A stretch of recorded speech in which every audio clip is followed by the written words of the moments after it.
Saudações, meus queridos alunos. Espero que tenham passado um bom feriado, tenham colocado aí as suas atividades em dia e vamos continuar com as nossas atividades de Química Geral 1. Hoje nós vamos falar um pouquinho de titulações. Esse é um assunto que ele é particularmente visto em Química Geral Experimental 1, que é uma disciplina que vocês talvez façam, né, se ela abrir por ser uma experimental no semestre que vem.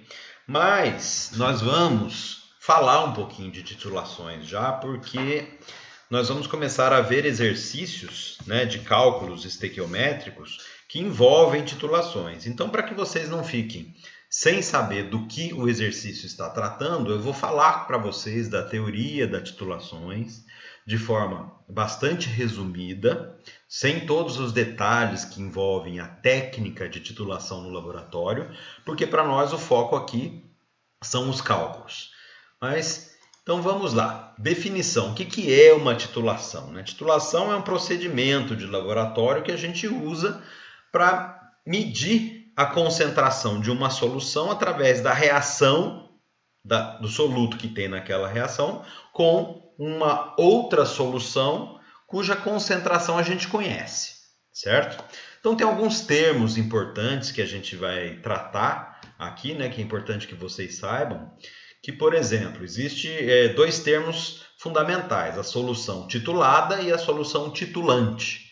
Né? Então estamos aqui com essas definições e é bem óbvio, né? A titulada é aquela que você não conhece a concentração, então você vai fazer a titulação dela. E a titulante é que você usa para fazer a titulação. Né? E viragem. Viragem é um termo muito comum de se usar, né, em titulação, que é o ponto em que você percebe, de alguma forma, que a reação que você está fazendo acabou. Né? Você está reagindo, por exemplo, hidróxido de sódio com ácido sulfúrico, você está adicionando hidróxido de sódio sobre uma solução de ácido sulfúrico, então está tendo a reação. Em algum momento, o ácido sulfúrico acaba e você passa a ter, então, um excesso de hidróxido de sódio. E aí você usou ali o termo que está aqui embaixo, um indicador, vai fazer com que a solução mude de cor e você sabe que você atingiu o ponto de viragem e chegou no ponto estequiométrico entre os reagentes. Então são dois termos importantes e que andam juntos, né? O ponto de viragem e o indicador. Tá? O indicador é uma substância que vai mudar alguma característica da solução titulada. Na grande maioria das vezes, a cor é que muda, que é o que indica para a gente que a reação acabou. Existem vários tipos de titulação, tá certo? Existem as titulações potenciométricas, em que você vai medindo, né, o pH, condutividade, várias propriedades dentro do seu meio reacional, e às vezes você nem precisa ter um indicador. Tá? Numa titulação potenciométrica, por exemplo, você não precisa usar um indicador, porque você vai seguindo lá as propriedades de potencial, né, da sua reação e você vê, né, isso em um gráfico de forma muito clara, mas nem sempre a gente tem a possibilidade de fazer essa titulação. Então, a gente usa os indicadores bastante em laboratório aí. Né? E claro, existem os tituladores automáticos que já te dão lá, você coloca a solução, ele é potenciométrico, evidentemente, ele não é óptico, né? E ele te dá lá a concentração, faz tudo sozinho, tá certo? Mas a gente aprende todas as titulações porque um titulador automático custa aí 100, 120 mil reais e uma bureta, que é o instrumento de laboratório que a gente usa para fazer uma titulação, custa aí 5, 10 reais. Então a diferença é bem grande, né? A gente faz bastante titulações em laboratório. Bom, na prática, então tem duas coisas para chamar a atenção aqui nesse slide para vocês. A primeira é a seguinte, né? Que poucas vezes nós vamos precisar descobrir uma concentração de uma solução que vocês não sabem, né? Exemplo, você achou no laboratório uma solução, mas o rótulo perdeu, sumiu, desgastou, e aí você não sabe mais qual é a concentração. Bom, então aí você tem uma solução de concentração completamente desconhecida para fazer. Agora, na grande maioria das vezes, que está aqui indicado, né, na verdade a gente faz uma titulação para aferir a concentração de uma solução que você acabou de preparar. E por que você tem que aferir se você acabou de preparar? Por causa dos erros, né? Então nós vamos ver em seguida um exemplo muito prático de como é que a gente comete erros, né? Quando a gente vai preparar uma solução. E às vezes também para aferir a concentração de uma solução que está rotulada bonitinho, mas já está guardada há muito tempo. Então você tem que ver se aquela concentração se manteve, porque há lá a degradação dos produtos químicos que estão naquela solução que pode ter alterado a concentração. Então a gente vai aferir por esse motivo também. Mas veja só o exemplo, né? Nós temos aqui, né, um texto grande dizendo aqui, olha, precisamos preparar 100 ml de uma solução 1 mol por litro de ácido sulfúrico através da diluição de uma solução 96% em massa desse ácido. Esse ácido 96% a gente chama de solução estoque, muitas vezes no laboratório. E aí, essa é uma situação bem prática, né? Você vai lá para o laboratório e o professor ou o seu chefe no laboratório, alguma coisa assim, fala assim, prepara 100 ml de uma solução 1 mol por litro de ácido sulfúrico. E aí você vai procurar a sua solução estoque, ela está lá, uma solução de ácido sulfúrico concentrado, está lá guardada, e é através dela que você tem que fazer uma diluição para poder chegar nessa solução 1 mol por litro. E aí, claro que você vai ter que fazer umas continhas. E são essas continhas que são o foco dos nossos cálculos estequiométricos nesse momento do curso, né? Então, a primeira pergunta que aparece para a gente é essa. Quanto de ácido a gente deve medir, né? Quanto dessa solução 96% concentrada você deve medir para diluir para 100 ml e ter uma solução 1 mol por litro? Tem vários caminhos para fazer, né? Tem alguns muito práticos, né? Formulinhas já prontas que você aplica e já acha qual é o volume, mas como nós precisamos desenvolver o raciocínio dos cálculos, né? Eu vou fazer um negócio bem didático aqui, né? Então, olha, vamos primeiro pensar aqui, 96% em massa. O que isso quer dizer, né? Falando de concentração de soluções, isso quer dizer que em cada 100 gramas dessa solução, como é uma concentração em massa, eu tenho 96 gramas de ácido sulfúrico. Então, em cada 100 gramas dessa solução, eu tenho 96 gramas. Então, eu vou transformar essa concentração em percentual em massa, né, para uma concentração em molaridade, mol por litro. Tá? Para depois a gente fazer a continha da diluição de uma forma bem fácil. Então, veja, o que é molaridade? Molaridade é número de mols de soluto, que eu calculo aqui, olha, massa de soluto dividido pela sua massa molar, tá certo? Isso aqui me dá o número de mols de soluto, pelo volume da solução em litros. Bom, para saber o volume de solução em litros, eu preciso obrigatoriamente, como eu tenho uma concentração em massa, saber a densidade da solução estoque que eu tenho. Bom, é muito fácil a gente achar aí na internet, nos livros, na literatura, né, que essa solução de ácido sulfúrico concentrada tem uma densidade de 1,84 gramas por mililitro. Tá? A unidade aqui varia muitas vezes, né? Gramas por centímetro cúbico, mas o valor é sempre o mesmo, porque elas são equivalentes, certo? Então eu preciso dessa densidade para saber, olha, como a densidade é massa por volume, 100 gramas de solução equivalem a, fazendo a continha, né, 54,35 mililitros da solução.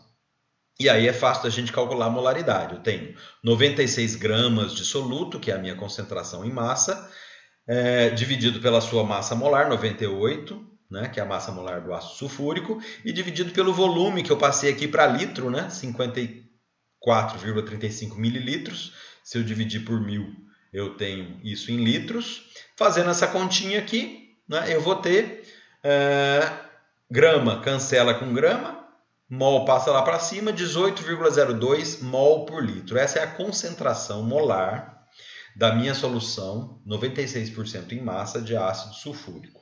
Bom, para diluição a gente pode usar aquela formulinha velha conhecida M1V1 igual a M2V2, que nada mais é do que a conservação da massa, que eu estou dizendo aqui que o número de mols do meu soluto, não importa a quantidade de solvente eu tenho, ele tem que se conservar, tá certo? Você pode ir colocando água numa solução concentrada, você não vai criar nem destruir soluto lá de dentro, você só vai diluir. Então, essa quantidade na situação 1 era igual à quantidade na situação 2, tá certo? Então, o que eu preciso achar aqui é o meu V1, né? Eu tenho a molaridade 1 da minha solução estoque, minha condição inicial, e eu quero saber, para chegar nessa situação aqui, 2, que é 100 mililitros de uma solução numa concentração 1 mol por litro, quanto eu tenho que pegar da solução, meu V1, da solução que tem a concentração 18,2 inicial. Fazendo a continha aí eu chego, né? Olha, a situação é, eu preciso medir 5,55 vezes 10 a menos 3 litros. Mudando para mililitros, 5,55 mililitros. Ótimo. Então a situação está resolvida. Eu vou medir 5,55 mililitros da minha solução estoque, vou acrescentar água até chegar em 100 mililitros e eu formei uma solução 1 mol por litro. Fácil? Fácil. Na teoria é fácil, mas na prática não. Por quê? O que acontece? Vejam só. Um instrumento que eu tenho para medir 5,55 mililitros, né, é uma pipeta, tá certo? Eu não vou achar uma pipeta volumétrica aferida para 5,55, tá certo? Eu vou achar uma pipeta volumétrica, daquela que mede o volume com bastante exatidão, para 1 mililitro, para talvez 5 mililitros, 10 mililitros, mas 5,55 não tem. Então eu vou pegar uma pipeta graduada de 10 mililitros e vou tentar medir 5,55 nela. Falar, professor, mas você tem a densidade, podia pesar. Ótimo, mas se eu tiver que pesar, vou ter que pesar 10,212 gramas do ácido, né? Fazendo a continha com aquela densidade de 1,84. Também não é fácil medir 10,212 gramas de um líquido, tá certo? Porque você vai conseguir pegar gotas do líquido e uma gota vai pesar bastante coisa que você pode passar dessa massa aqui facilmente.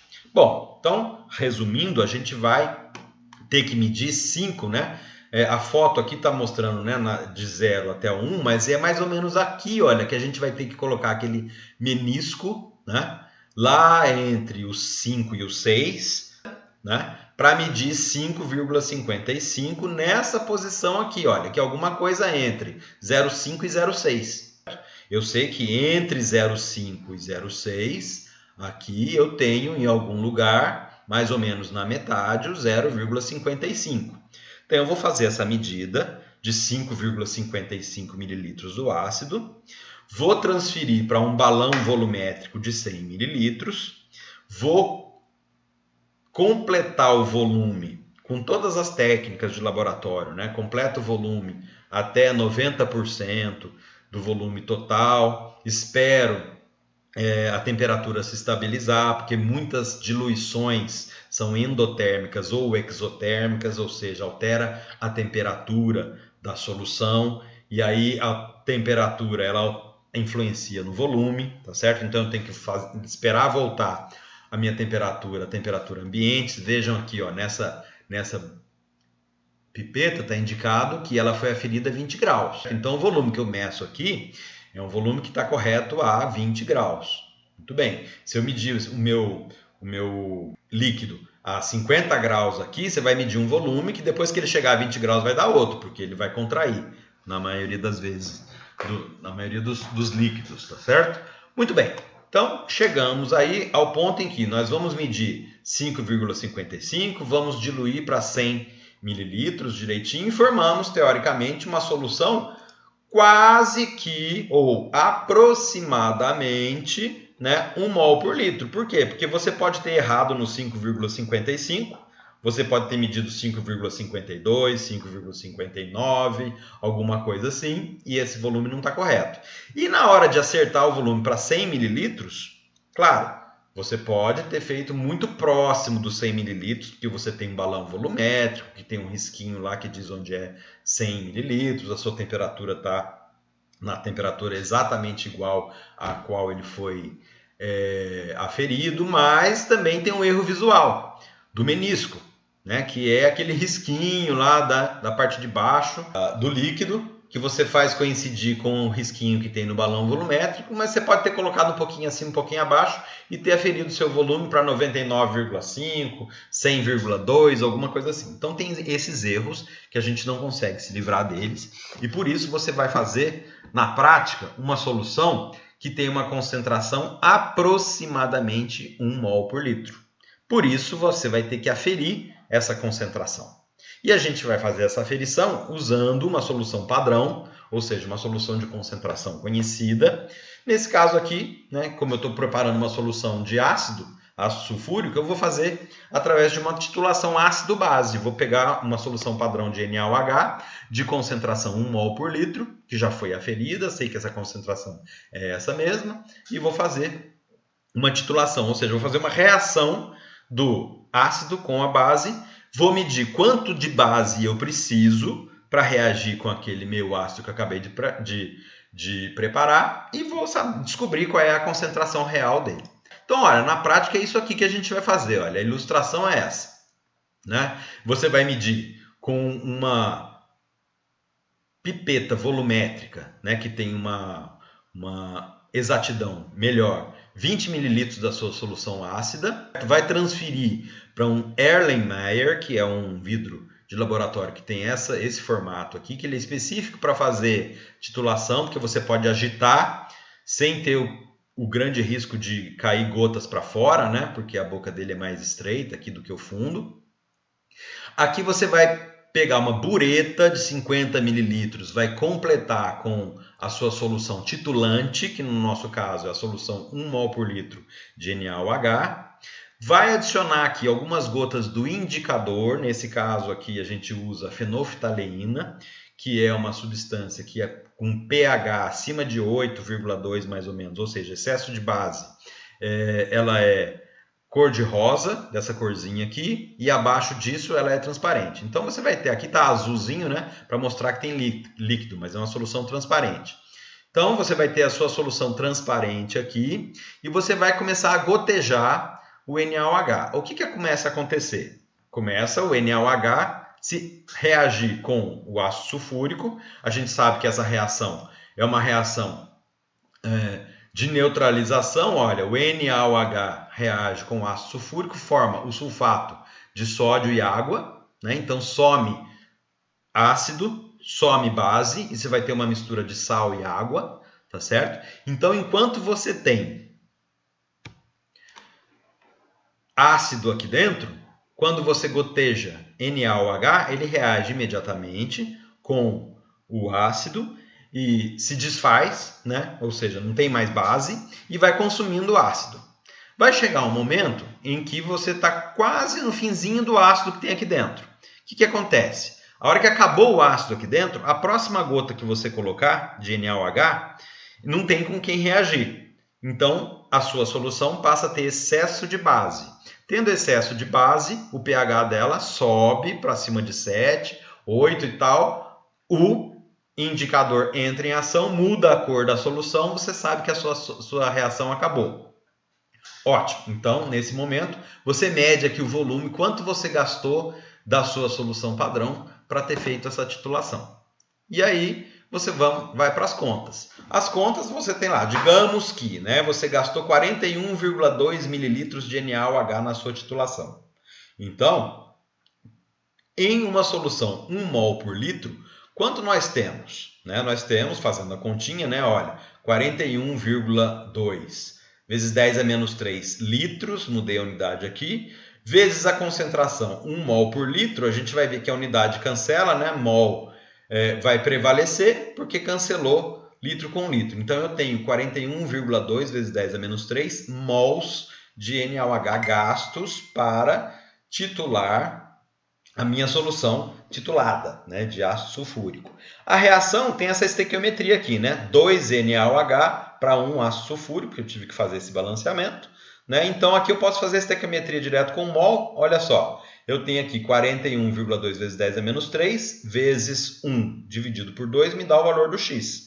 E o X vai ser 20,6 vezes 10 a menos 3 mol de ácido sulfúrico que existia nos meus 20 ml de solução que eu peguei para titular. Ótimo. Então agora a concentração real vai ser quanto?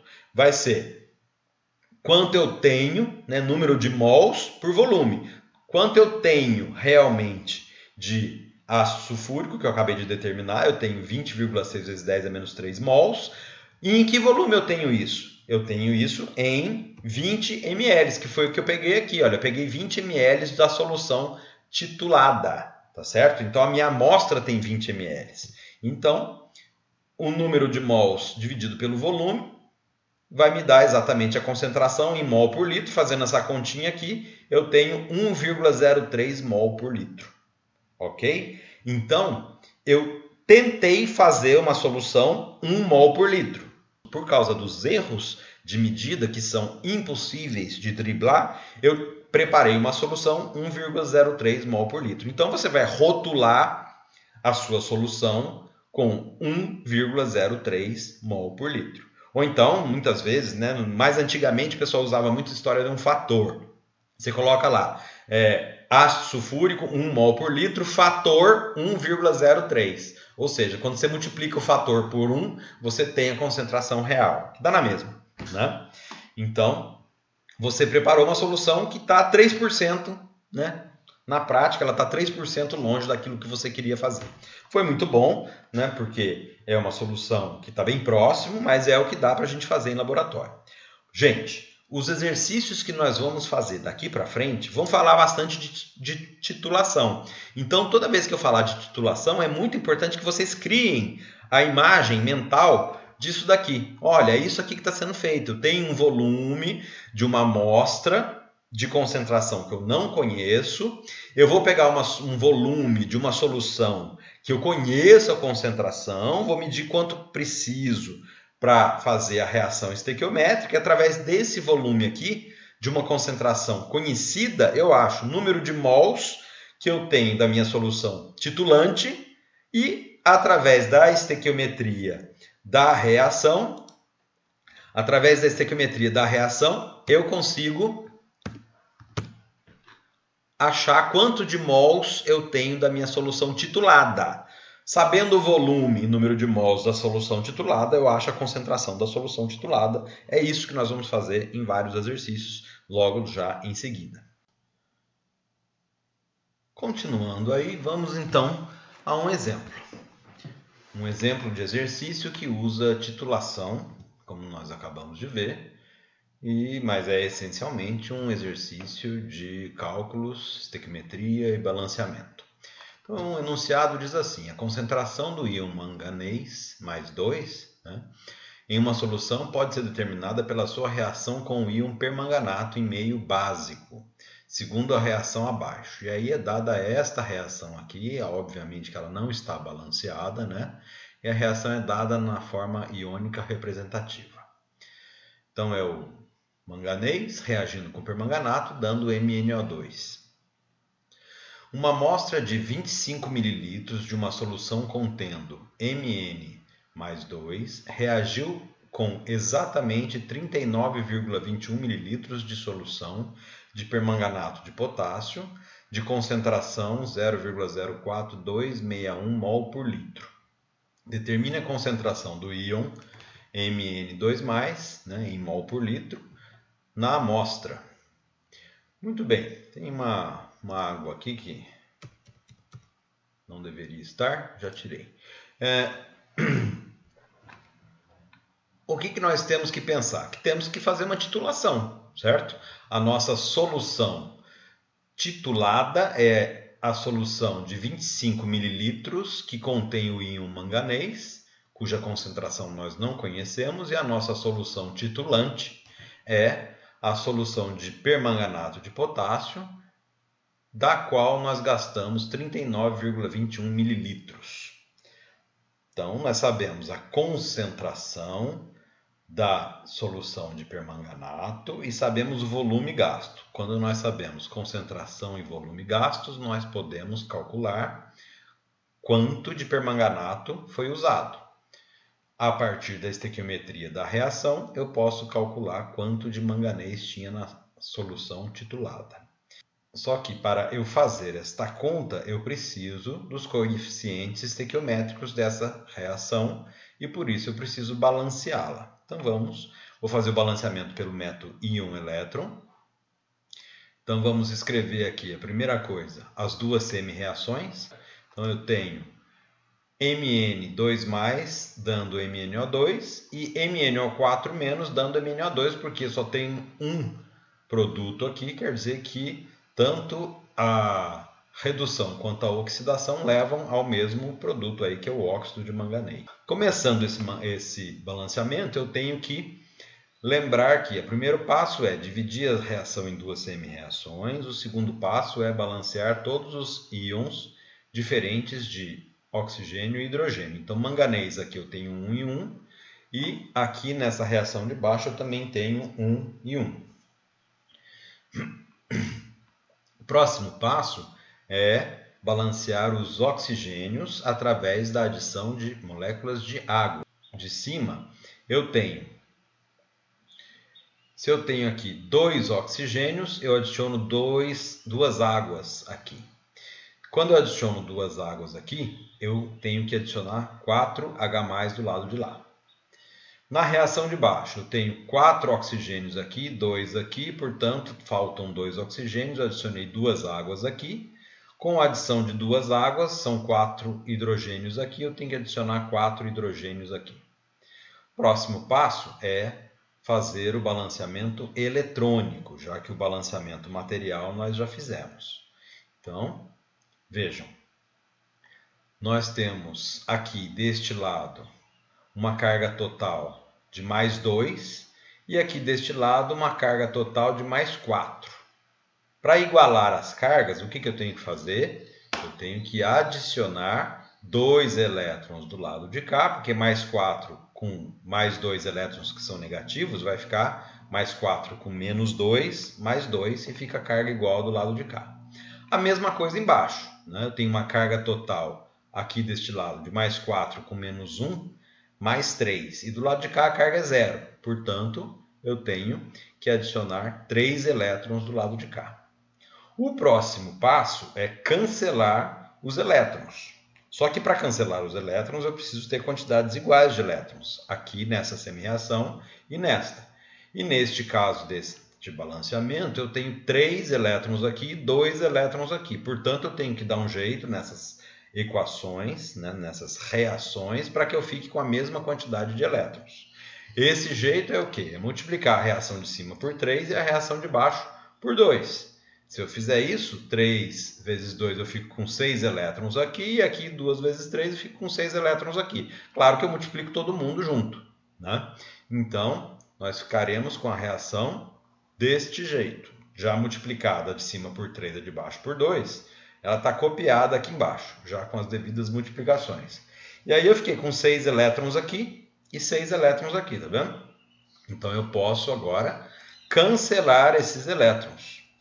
E aí eu vou ter, através desse cancelamento, essa reação aqui de baixo. Porque eu vou cancelar os elétrons, vou cancelar a água, vou cancelar H+. Então eu vou fazer todos esses cancelamentos aqui, olha. A água. Então, olha, água. Eu tinha 6 aqui e 4 aqui, sobraram 2 para o lado de cá. 6 elétrons, claro que sumiram. E H+, eu tinha 8 aqui e 12 aqui, sobraram 4 para o lado de cá. Os outros dois eu apenas copiei, né? 5 MnO2, que eu somei esses dois daqui, e o 2 MnO4 aqui, que estavam aqui, e o Mn, o 3 Mn2+, que já estavam nessa reação aqui. Então, aqui eu escrevi uma reação global. Essa reação está balanceada. Só que, com esses passos que nós demos, nós balanceamos a reação para o meio ácido. E aqui no nosso exercício, nós temos aqui, olha, ressaltando, dizendo que essa reação ocorre em meio básico. Quando a reação ocorre em meio básico, o que nós temos que fazer? Nós temos que ver quantos H+ tem nesse balanceamento.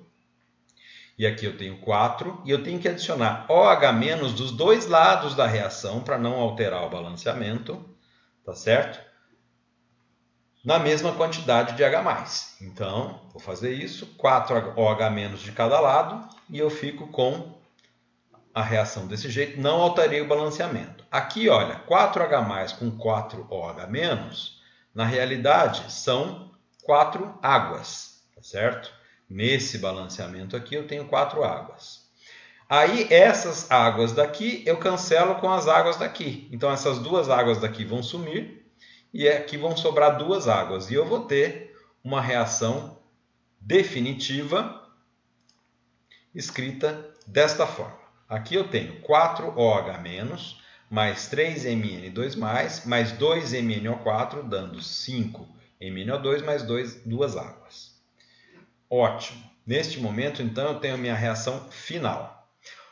Nesses exercícios de titulação, muitas vezes a gente não precisa acrescentar aqui nessa reação balanceada os íons que estão faltando, porque a gente consegue fazer as contas sabendo que esse permanganato veio do permanganato de potássio, mas não preciso saber outras informações. Por exemplo, ele fala meio básico, mas não diz que base que foi usada aqui, mas a informação não é necessária.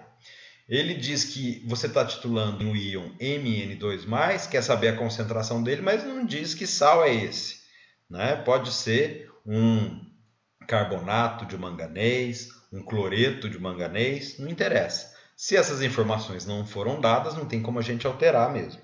Então vamos fazer as contas a partir desta reação aqui. Lembrando que o permanganato de potássio, né, é KMnO4, então você tem um potássio e um permanganato. Quando ele dissocia, ele forma um permanganato. Então, todo permanganato de potássio que eu dissociar no meio reacional forma 1 mol de MnO4. Então, não preciso nem mexer aqui também, né, nesse balanceamento. Lembrando que foram gastos, né? Ele fala uma solução de permanganato de potássio. Cada permanganato de potássio que dissocia gera 1 mol de MnO4. Então, não preciso também mexer em nada com relação a essa composição do permanganato aí. Próximo passo que nós temos que fazer, então, lembrando, nós sabemos o volume de solução titulante que foi gasta e sabemos a sua concentração. Então, vamos determinar a quantidade de permanganato de potássio que nós temos, quantidade em mol, né? Então, está aqui, olha. Volume de permanganato 39,21 ml, concentração 0,042161 mol por litro. Fazendo aí a continha, o que nós vamos ter? Nós vamos ter isso aqui transformado em litro, né? Divide por 1000, multiplico pela concentração. Pela análise dimensional, eu vejo que eu tenho que multiplicar mesmo, né? Para litro cancela com litro e sobra mol. Então, fazendo essa conta aqui, né? Isso multiplicado por isso, eu tenho 0,001671 mols. E essa quantidade, vejam que eu já transferi para cá. Essa quantidade aqui, determinada aqui, eu já transferi para cá. Por quê? Porque essa é a quantidade de matéria em mols de permanganato que eu usei na minha titulação. Através dessa quantidade aqui, eu posso determinar a quantidade que eu tenho de manganês na minha solução titulada. Então, fazendo a continha regra de 3, né, que é simplesmente isso vezes isso dividido por isso, né, 0,01671 vezes 3 dividido por 2, eu tenho aí o valor do x, 0,002506. Essa é a quantidade de mols de íon Mn2+, que eu tenho na minha amostra. Agora é só calcular a concentração dessa amostra. Eu tenho que, no meu enunciado, 25 mililitros de solução. Eu já sei, então, quantos mols eu tenho de Mn2+, já sei o volume da solução, só calcular a concentração, que vai ser muito fácil. Vejam, a concentração vai ser essa quantidade de mols de Mn dividido pelo volume. O volume é quanto? 25 mililitros, que é a mesma coisa que 0,025 litros. Fazendo a conta aí, então, eu tenho que a minha concentração é 0,1 mol por litro. E esta é a resposta final do exercício. Agora vamos a um outro exemplo de exercício que envolve uma titulação, e esse já é um pouquinho menos trivial. Então vejam, vamos lá. Uma amostra de 1,831 gramas de pedra de calcário que contém o carbonato de cálcio é pulverizada, ou seja, transformada em pó, para ser tratada com 250 ml de uma solução 1,035 mol por litro de ácido clorídrico. Necessita-se de 15,5 ml de solução, também 1,035 mol por litro, de dicromato de potássio para reagir com o excesso de ácido. Calcule a porcentagem de carbonato de cálcio na pedra, supondo que ele seja a única substância que reage com o HCl. Então vejam, antes de fazer qualquer exercício, nós temos que delinear na nossa cabeça qual é a história do exercício, né? Então nós temos aqui uma pedra que contém carbonato de cálcio e nós queremos descobrir qual é a porcentagem de carbonato de cálcio que tem na pedra, visto que ela não é só puro carbonato de cálcio, ela tem outras coisas. E para isso nós vamos usar um método que primeiro a gente reage o carbonato de cálcio da pedra com o HCl e a gente, para isso, coloca um excesso de HCl. Não sei quanto tem de carbonato na pedra, portanto eu vou colocar bastante HCl. Aí eu coloco 250 ml de HCl, sabendo que isso é uma quantidade bem grande, muito mais do que o necessário para reagir com todo o calcário, o CaCO3 da pedra. E eu vou titular o que sobra do HCl. Então, necessita-se de 15,5 ml de solução de dicromato de potássio para reagir com o excesso do ácido, ou seja, o que não reagiu na primeira reação vai reagir na segunda. Nessa segunda reação, eu tenho condição de determinar qual a quantidade exata de HCl que reage. Por quê? Porque eu tenho uma solução titulante que eu tenho concentração e volume. Se eu tenho concentração e volume da solução titulante, eu consigo calcular a quantidade exata da solução titulada. Sabendo que essa quantidade é o excesso que sobrou da primeira reação e sabendo o volume e a concentração da primeira situação, o que eu posso fazer? Por diferença, determinar quanto reagiu, quanto de HCl reagiu com o CaCO3 lá da minha amostra. E, portanto, eu posso determinar quanto dessa massa é realmente CaCO3. Né? Ele manda aí supor que o carbonato de cálcio é a única substância que reage com HCl, para a gente não ficar imaginando que tem outras coisas que consumiram HCl nessa pedra, tá certo? Então, é uma suposição importante. Então, veja, a diferença desse exercício aqui para o anterior é que aqui nós temos duas reações e uma está acoplada na outra. Então, nós temos que prestar atenção nisso. Então, a primeira reação é essa daqui, olha, uma reação de dupla troca. Carbonato de cálcio reagindo com HCl, dando o cloreto de cálcio e o ácido carbônico. Lembrando que esse ácido carbônico aqui é um ácido que ele é pouco estável. Isso aqui vai se decompor em água e CO2. Né? Esse é o motivo pelo qual até essa reação ocorre. Mas isso não é relevante para esse exercício. É relevante para esse exercício é essa reação aqui ser a primeira, e claro que nós temos que fazer o balanceamento dela, né? Olha, tem 2 cloros aqui, coloco 2 aqui na frente do HCl, e aí eu acabo o balanceamento, vou ficar desse jeito aqui, certo? Aí eu tenho uma segunda reação, que é a reação do dicromato com o HCl que sobra dessa primeira reação. Lembrando que aqui foi reagido com HCl em excesso, portanto ele sobra. O que sobra daqui reage nessa, e aqui é que eu meço a quantidade de HCl que sobra. E esse balanceamento, o exercício não diz o que dá, né?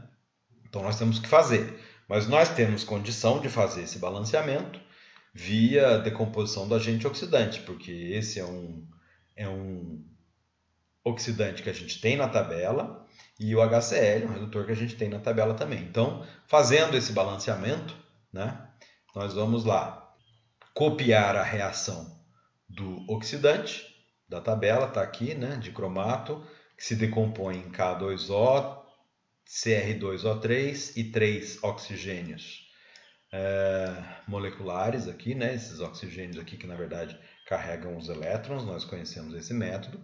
Depois eu vou copiar a reação do redutor, né, fazendo as devidas adaptações da tabela, que lá está 2HX mais oxigênio. O X é um halogênio, então vai ficar 2HCl mais oxigênio, dando Cl2 mais água. E o próximo passo é igualar a quantidade de oxigênios. Lembrem disso, olha, não posso trabalhar com 3 oxigênios aqui e 1 oxigênio aqui. Por quê? Porque aqui eu estou igualando a quantidade de elétrons. Então eu tenho que multiplicar essa reação de baixo inteira por 3. Então, multiplico essa reação de baixo inteira por 3 e está aqui, né? Eu copiei a reação de cima, aqui, igualzinha, e a de baixo eu já escrevi aqui, multiplicada por 3, de forma que eu tenha 3 oxigênios aqui e 3 oxigênios aqui, que eles precisam ser cancelados. O passo seguinte deste balanceamento é reagir os óxidos metálicos. Eu tenho dois aqui, olha, eu tenho K2O e tenho o Cr2O3 com o ácido presente no meio reacional, que é o ácido clorídrico. Então, eu vou escrever do K2O com HCl, escrevo e já faço o balanceamento, né? Olha, K2O mais HCl dando KCl, é uma dupla troca, na verdade, né? Então, eu tenho KCl e água, e aí eu vou pelo balanceamento, né? Olha, se eu tenho 2 potássios aqui, eu tenho que colocar 2 aqui na frente, aí eu fico com 2 cloros aqui, eu tenho que colocar 2 na frente do HCl, tem que acertar hidrogênio, tenho 2 hidrogênios aqui, e já tenho 2 aqui na água. Então, essa reação já está balanceada. E eu tenho que conferir se a quantidade de K2O aqui é suficiente para cancelar com esse K2O daqui. E aí eu tenho 1 mol aqui está suficiente, não preciso fazer mais nada. A próxima reação que eu tenho que escrever é a do óxido de cromo. Então, eu tenho um óxido de cromo reagindo com HCl. E isso vai me dar 2CrCl3 mais 3 águas, e aí eu posso começar a fazer os cancelamentos, né? Veja, eu faço o cancelamento do óxido de cromo, faço o cancelamento do óxido de potássio, faço o cancelamento dos oxigênios, e o que sobrar, eu escrevo tudo do lado de cá, e tudo do lado de cá é a minha reação balanceada. Essa reação já é a nossa velha conhecida. Ótimo! Então agora nós vamos lembrar do enunciado, o que nós temos que fazer. Lembrar que eu tenho uma quantidade inicial, meu reagente de partida aí é uma quantidade inicial de dicromato de potássio, 15,5 ml, de concentração 1,035 mol por litro, que eu preciso determinar quanto é que foi gasto aqui. Então vamos lá. Cálculo da quantidade de dicromato gasta. Então, com um volume de 15,5 ml e uma concentração de 1,035 mol por litro, eu chego a um número de mols, né? Multiplico isso aqui por isso, acertando a unidade, eu vou ter 1,016,043 mols de cromato, que eu já coloquei aqui. Essa quantidade de cromato, fazendo a regra de 3 vezes 14 dividido por 1, já me dá aqui esse X, que já apareceu aqui calculado, 0,2246 de HCl. Então, essa aqui é a quantidade de HCl que estava em excesso, que sobrou da primeira reação. Lembrando isso. Então, agora eu vou calcular a quantidade de HCl gasta na primeira reação. Então, só para lembrar o raciocínio, né? Nós reagimos uma certa massa de carbonato de cálcio com excesso de HCl. Esse meio reacional aqui, que tinha um excesso de HCl, eu titulei com a solução de dicromato. E determinei que eu usei 0,016 mols de dicromato para reagir com HCl que sobrou dessa reação aqui. Então, a quantidade de HCl gasta nessa reação é a quantidade que sobrou da primeira reação. Na reação, eu tinha um excesso, então, de 0,2246 mols. Na primeira reação lá, eu tinha 250 mililitros de solução de HCl com concentração 1,035, fazendo a continha aqui, né? Vou dividir isso aqui por 1000 para poder ficar em litros, multiplicar por essa concentração, vou ter um 0,02588 mols de solução de HCl inicial. Então, a minha quantidade gasta na primeira reação é o quê? O N2, que eu acabei de determinar aqui, isso aqui, né? Essa quantidade aqui, menos o excesso de HCl que eu determinei através da titulação. Então, este valor aqui, menos este daqui, eu tenho quantidade gasta de HCl nesta reação